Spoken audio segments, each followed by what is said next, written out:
नमस्कार, जय हिंद। आप देख रहे हैं मित्र देश और मैं हूं आयुष। आज के एपिसोड में हम आपको दिखाएंगे रूस की जंग का नया चेहरा, एक ऐसा चेहरा जिसने अमेरिका और नेटो को हिलाकर रख दिया है, क्योंकि रूस ने दाग दी है हाइपरसोनिक जिरकॉन मिसाइल और इसी जमीन पर भारत की सेना भी उतर चुकी है रूस के साथ मिलकर जापान 2025 में। अब भारत, रूस, चीन और पाकिस्तान सब एक साथ एक मैदान में और दूसरी तरफ खड़ा है नाटो और अमेरिका। अब क्या ये नए शीत युद्ध की आहट है और भारत के लिए इस पूरे खेल का क्या मतलब है? आइए इस खबर को विस्तार से समझते हैं।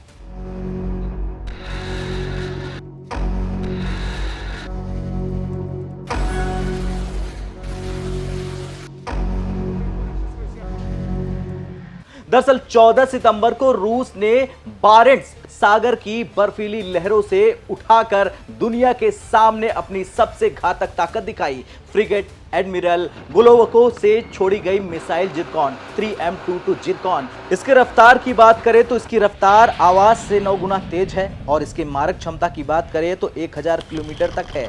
इसके साथ ही साथ वॉरहेड्स 300 से 400 किलो वजनी और सबसे बड़ी बात, नाटो का कोई भी एयर डिफेंस सिस्टम इसे नहीं पकड़ सकता। यानी अमेरिका के सबसे एडवांस सिस्टम भी जिरकॉन के सामने बेबस दिखाई दे रहे हैं। लेकिन सवाल यह है कि रूस ये ताकत क्यों दिखा रहा है और इस वक्त क्यों? इसका जवाब मिलता है बेलारूस में चल रहे उस युद्धाभ्यास से, जहां भारत की भी मौजूदगी है। जी हां, 12 सितंबर से शुरू हुआ जापान 2025 ये सिर्फ रूस और बेलारूस का युद्धाभ्यास नहीं बल्कि एक पावर शो है। इसमें शामिल है भारत, चीन, पाकिस्तान, सीरिया, ईरान और दर्जन भर से ज्यादा देश। भारतीय मिलिट्री यहां मौजूद है, रूस के साथ कंधे से कंधा मिलाकर खड़ी है। ये वही रूस है जिसने हमें ब्रह्मोस जैसी घातक मिसाइल टेक्नोलॉजी दी और आज भारत उसी रूस के साथ मैदान जंग में उतरा है। लेकिन ये कहानी सिर्फ सहयोग की नहीं है, ये कहानी है नेटो और रूस की सीधी टक्कर की। रूस बेलारूस की ज्वाइंट ड्रिल शुरू हुई तो अमेरिका भी चुप नहीं बैठा। नेटो ने तुरंत ईस्टर्न सेंट्री की घोषणा कर डाली, यानी कि एक तरफ जापान तो दूसरी तरफ सेंट्री। ये सीधा संदेश है, हम तैयार हैं, चाहे जंग यूरोप में हो या फिर आर्कटिक में। बैरेंट्स सी वो खतरनाक जगह है जहां रूस की सबसे घातक न्यूक्लियर पनडुब्बियां तैनात है। यहीं से रूस ने जिरकॉन दाग दी। ये वही इलाका है दोस्तों जहां से रूस आर्कटिक की तेल और गैस रूट्स पर दावा करता है और यही वजह है कि नाटो बेचैन है। अब आप कहेंगे मुझसे कि सबसे पहले बताइए कि ये जापान है क्या? दरअसल रूसी भाषा में जापान का मतलब होता है पश्चिम और यही असली संकेत है। यह अभ्यास हर 2 साल में रूस और बेलारूस मिलकर करते हैं ताकि पश्चिमी देशों यानी कि नेटो को अपनी सैन्य ताकत का एहसास करवाया जा सके। लेकिन इस बार बात और भी गंभीर हो चली है, क्योंकि पहली बार इसमें न्यूक्लियर प्लानिंग शामिल है। बेलारूस के रक्षा मंत्री विक्टर ने खुद कहा है कि रूस का ओरिजिनिक मिसाइल सिस्टम इस ड्रिल में हिस्सा लेगा और इसमें परमाणु हथियारों की तैनाती का भी टेस्ट होगा। भले ही असली न्यूक्लियर वॉरहेड मौजूद ना हो, लेकिन साफ है रूस और बेलारूस सीधे नेटो को चेतावनी दे रहे हैं। लेकिन इस पूरे खेल में भारत की क्या भूमिका है? भारत क्यों इस अभ्यास में मौजूद है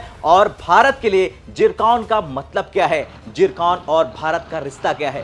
दरअसल रूस की ओनिक्स मिसाइल की वो मूल तकनीक है जिस पर भारत की ब्रह्मोस खड़ी है। आज भारत के पास 450 किलोमीटर रेंज की ब्रह्मोस ER है और अब भारत भी हाइपरसोनिक मिसाइल पर काम कर रहा है। रूस का जिरकॉन टेस्ट भारत के लिए सिर्फ एक शो ऑफ फोर्स नहीं है बल्कि भविष्य की झलक है, क्योंकि जो रूस बना सकता है वो भारत तक जरूर पहुंचेगा, सीधे या सहयोग से। यानी कल तो भारतीय नेवी के जहाजों पर भी जिरकॉन जैसी ताकतें देखी जा सकती है।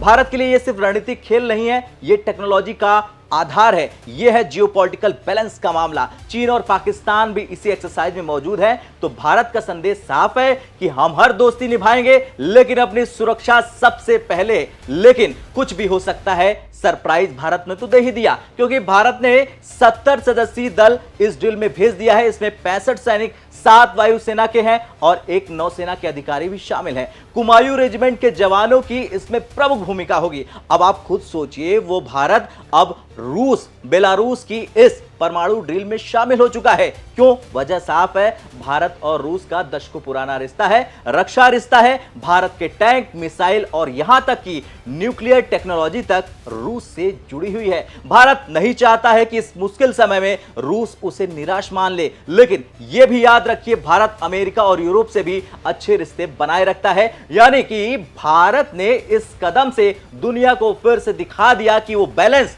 संतुलन की राजनीति खेलना अच्छे से जानता है। अब सवाल यह है कि जिरकॉन के आने से नाटो कितना असुरक्षित हुआ। जवाब यह है कि मिसाइल 9 मैक की स्पीड से उड़ती है, कोई भी एयर डिफेंस सिस्टम इसे पकड़ नहीं सकता। अब आप यह भी कहेंगे कि भारत की मौजूदगी क्या मैसेज देती है? जवाब यह है कि भारत दिखाना चाहता है कि हम रूस के साथ खड़े हैं, लेकिन पश्चिम से भी रिश्ते निभा रहे हैं। अब जब भारत खड़ा है रूस के साथ, तो ब्रह्मोस और जिरकॉन, क्या भविष्य में भारत भी हाइपरसोनिक क्लब में शामिल होगा? जी हां, डीआरडीओ इस पर लगातार काम कर रहा है। अगले दशक में भारत के पास भी ऐसी मिसाइलें होंगी। वैसे जापान 2025 सिर्फ एक अभ्यास नहीं है, बल्कि शायद असली युद्ध की रिहर्सल भी हो सकती है। भारत के लिए स्थिति बेहद नाजुक है। एक तरफ अमेरिका, यूरोप है, तो दूसरी तरफ भारत का पक्का यार और मित्र देश रूस। भारत दोनों से रिश्ते बिगाड़ना नहीं चाहता है। हालांकि वो इस डील में शामिल हुआ ताकि रूस को संकेत मिले कि भारत उसके साथ खड़ा है। लेकिन असली चुनौती तो यह है कि अगर कल को रूस और नाटो आमने सामने आ गए, तो भारत